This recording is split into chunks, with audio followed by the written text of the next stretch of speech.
Hello friends, राजा study centre में आपका स्वागत है। जैसा कि आप लोगों को पता होगा कि बिहार सुपर टीटी की कक्षा आप लोग कर रहे हैं और लेक्चर नंबर 5 है और ये बिहार स्पेशल की पूर्ण रूप से कक्षा, इसमें केवल बिहार स्पेशल को रखा गया है, जो कि बिहार स्पेशल से आपके अगर एक भी प्रश्न आते हैं तो यहाँ से नहीं छोड़े जाएंगे। यानी कि आप मेरी कक्षा को करते हैं तो गारंटी है कि आप बिहार स्पेशल से एक भी प्रश्न नहीं छोड़ेंगे, सभी प्रश्न बना के लाएंगे, ये मेरी गारंटी है। चलिए, तो बिहार स्पेशल में मैंने कुछ क्वेश्चन लेक्चर नंबर 5 में बाकी रह गया था, सबसे पहले उसी को करेंगे।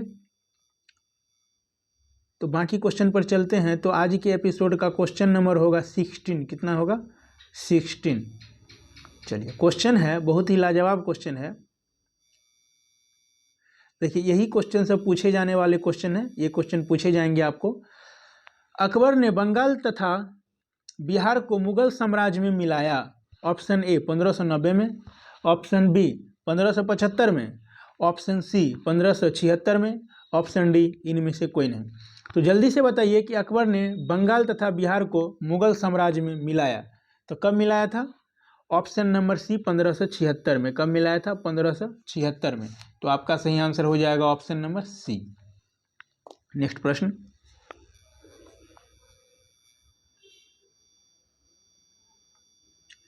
किसने प्राचीन पाटलिपुत्र नगरी के स्थान पर पटना शहर बसाया? ऑप्शन ए शेरशाह ने, ऑप्शन बी जहांगीर ने, ऑप्शन सी बादशाह अकबर ने, ऑप्शन डी शाहजादा परवेज ने। तो आप लोगों को पता होगा कि बिहार का शासक इनमें से कौन था। तो पाटलिपुत्र नगर के स्थान पर पटना शहर जो बसाया तो शेरशाह ने बसाया। किसने बसाया? शेरशाह ने। तो क्या हो जाएगा? ए आपका सही आंसर हो जाएगा। नेक्स्ट प्रश्न, मध्यकाल के किस शासक के शासनकाल में बिहार का समूचे उत्तर भारत में राजनीतिक प्रभाव रहा? Option A Humayun, option B Jahangir, option C Akbar, option D Sher Shah Suri. तो जल्दी से बताइए कि आपका सही आंसर क्या होगा। तो मध्यकाल में के शासनकाल के दौरान समूचे भारत में राजनीतिक प्रभाव शेरशाह सूरी का रहा था। किसका रहा था? शेरशाह सूरी का। तो क्या हो जाएगा? डी आपका सही आंसर हो जाएगा। नेक्स्ट प्रश्न, मुगलों के पतन के बाद बिहार किसके अधीन हो गया?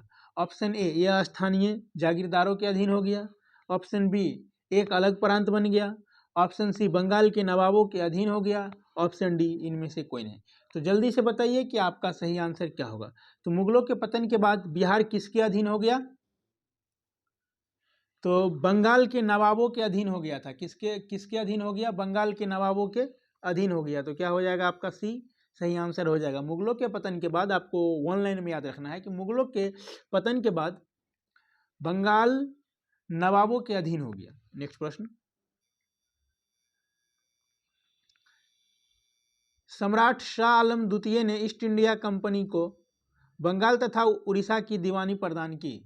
ऑप्शन ए 12 अगस्त 1765 को, ऑप्शन बी 18 अगस्त 1765 को, ऑप्शन सी 29 अगस्त 1765 को, ऑप्शन डी इनमें से कोई नहीं। तो जल्दी से बताइए कि इसका सही आंसर क्या होगा। तो सम्राट शाह आलम द्वितीय ने ईस्ट इंडिया कंपनी को बंगाल तथा उड़ीसा की दीवानी प्रदान की। तो कब की आपको बताना है। तो 12 अगस्त 1765 को किया। कब किया? 12 अगस्त 1765 को, जो कि आपके ऑप्शन नंबर 1 में है। कितना में है? 1 में है। तो आपका सही आंसर हो जाएगा ऑप्शन नंबर ए। क्या हो जाएगा? ऑप्शन नंबर ए 12 अगस्त 1765 आपको याद रखना है। नेक्स्ट प्रश्न, किस मुसलमान शासक के शासनकाल में बिहार की खोई हुई प्रतिष्ठा आंशिक रूप से पुनः स्थापित हुई? ऑप्शन ए अकबर के शासनकाल में, ऑप्शन बी ब्रिटिश राज के दौरान, ऑप्शन सी जहांगीर के शासनकाल में, ऑप्शन डी शेरशाह सूरी के शासनकाल में। तो आपको पता है किसका सही आंसर क्या होगा। तो इसका सही आंसर हो जाएगा option number D, Sher Shah Suri के शासनकाल में बिहार की खोई प्रतिष्ठा आंशिक रूप से पुनः प्राप्त हुई। नेक्स्ट प्रश्न, विश्व का पहला गणतंत्र वैशाली में किसके द्वारा स्थापित किया गया? Option A Maurya, option B Licchavi, option C Gupta, option D नंद। तो जल्दी से बताइए कि इसका सही आंसर क्या होगा। तो इसका सही आंसर हो जाएगा लिच्छवी। क्या हो जाएगा? लिच्छवी। तो बी आपका सही आंसर हो जाएगा। विश्व का पहला गणतंत्र वैशाली में किसके द्वारा स्थापित किया गया? तो लिच्छवी के द्वारा। नेक्स्ट प्रश्न, बिंबिसार ने निम्नलिखित में से किस राज्य से वैवाहिक संबंध स्थापित नहीं किया? Option A Kosal, option B Videha, option C Madra, option D Bajji Licchavi. तो जल्दी से बताइए कि आपका सही आंसर क्या होगा।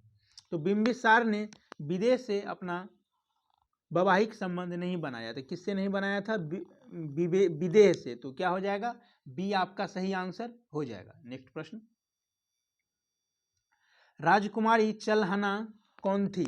ऑप्शन ए बज्जी लिच्छवी राजकुमारी, ऑप्शन बी मद्र राजकुमारी, ऑप्शन सी कौशल राज की पुत्री, ऑप्शन डी इनमें से कोई नहीं। तो जल्दी से बताइए कि आपका सही आंसर क्या होगा। तो राजकुमारी चलहना बज्जी लिच्छवी राजकुमारी थी। कौन थी? बज्जी लिच्छवी राजकुमारी थी। तो ए आपका सही आंसर हो जाएगा। नेक्स्ट प्रश्न, निम्नलिखित में से किस राजा ने वैवाहिक नीति अपनाकर अपने राज्य की स्थिति मजबूत की? Option A Ajatashatru, option B Bimbisara, option C Udayan, option D इनमें से कोई नहीं। तो जल्दी से बताइए कि आपका सही आंसर क्या होगा। तो आपका सही आंसर हो जाएगा option number B Bimbisara. Bimbisara ने अपने आस पड़ोस के सभी राज्यों से वैवाहिक संबंध बनाने के साथ अपने राज्य की स्थिति को मजबूत की। तो उसका क्या नाम है? बिंबिसार, आपको याद रखना है। नेक्स्ट प्रश्न, अजातशत्रु ने अवंती के हमले से बचने के लिए किलाबंदी की थी। उसने वहां किला कहाँ बनवाया था? ऑप्शन ए वैशाली में, ऑप्शन बी राजगिरी में, ऑप्शन सी अंग में, ऑप्शन डी पाटलिपुत्र में। तो जल्दी से बताइए कि आपका सही आंसर क्या होगा। इसको एक बार और पढ़ना है तो आपके क्वेश्चन खुद ब खुद निकल जाएंगे। अजातशत्रु ने अवंती के हमले से बचने के लिए किलाबंदी की थी। उसने वह किला कहाँ बनवाया था? तो राजगिरी में बनवाया था। राजगिरी में। क्या हो जाएगा? राजगिरी या राजगिरी। बी आपका सही आंसर हो जाएगा। नेक्स्ट प्रश्न, मगध की प्रारंभिक प्रथम राजधानी कौन सी थी? मगध की प्रारंभिक प्रथम राजधानी कौन सी थी? Option A Pataliputra, option B Champa, option C गिरिब्रज, ऑप्शन डी वैशाली। तो मगध की प्रारंभिक और प्रथम राजधानी गिरिब्रज था। कौन था? गिरिब्रज। तो सी आपका सही आंसर हो जाएगा। नेक्स्ट प्रश्न, 28, किस शासक के द्वारा सर्वप्रथम पाटलिपुत्र की राजधानी के रूप में चयन किया गया? पाटलिपुत्र का राजधानी के रूप में चयन किया गया। किस शासक के द्वारा सर्वप्रथम पाटलिपुत्र का राजधानी के रूप में चयन किया गया? ऑप्शन ए अजातशत्रु के द्वारा, ऑप्शन बी कनिष्क के द्वारा, ऑप्शन सी उदयन के द्वारा, ऑप्शन डी कालाशोक के द्वारा। तो आप लोगों को पता होगा कि पाटलिपुत्र राजधानी के रूप में जो बसाया था उदयन के द्वारा। किसके द्वारा? उदयन के द्वारा। तो सी आपका सही आंसर हो जाएगा। नेक्स्ट प्रश्न, उदयन के बाद मगध साम्राज्य पर किस राजवंश का शासन स्थापित हुआ?